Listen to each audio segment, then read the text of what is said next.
When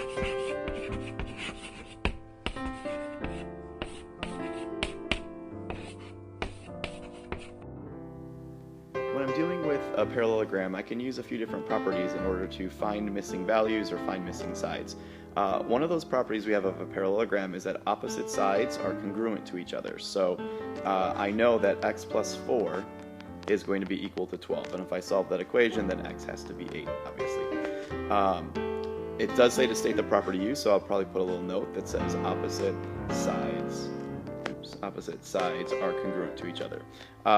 Similarly, if I'm dealing with opposite angles in a parallelogram, angles that are across from each other, opposite angles are also going to be congruent in a parallelogram. So if I write the equation y equals 65, well, that's already solved for. So y is going to be 65 degrees. And again, if I want to make a note of the property I used, that property was that opposite angles are also congruent in a parallelogram.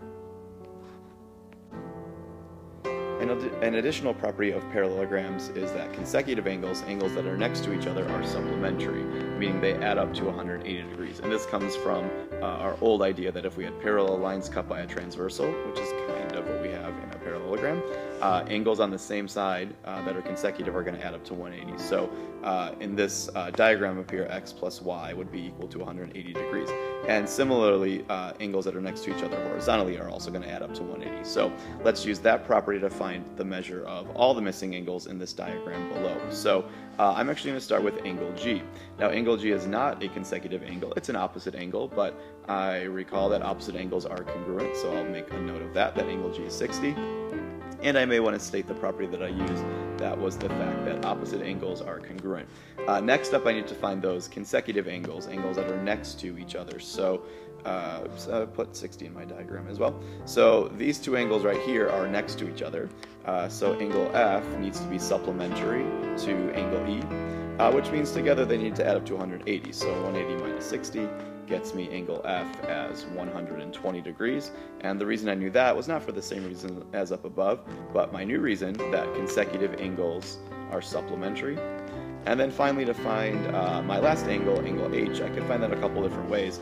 I'm probably just going to use the fact that that angle F and angle H are opposite angles, so those are going to be congruent to each other.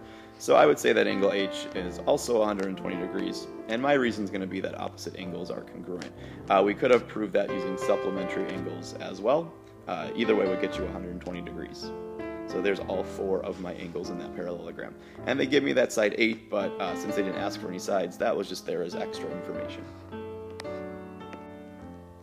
And one final property we have for parallelograms are that the diagonals, the segments that connect to vertices that are not next to each other, bisect each other, meaning the diagonals are cut in half. So those two pieces are equal, and then those two pieces of the diagonal are equal. They're bisected. So let's use that property to find the values of A and B down here. So it's sort of like 2 problems in one. So the diagonal that goes from the lower left to the upper right is bisected, meaning those two pieces are equal to each other, so A is equal to 7.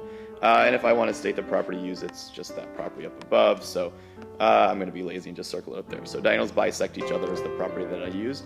To find angle B, it's like a completely separate problem, so the fact that A is 7 has nothing to do with that, so we're doing a separate problem for this piece down here. Those two pieces are again equal to each other because they are bisected, so 2B plus 4 needs to be equal to B plus 7. The other diagonal has no effect on this whatsoever. Some people try to add those together to equal 180 because they say they make a straight line.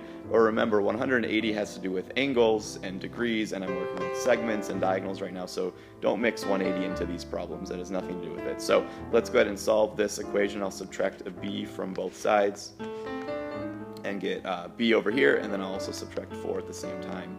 So I end up with B equal to 3. And again, the reason that I knew that was true was that same reason as up above. I don't feel like rewriting it, so let's draw an arrow. The property that I used was that diagonals bisect each other.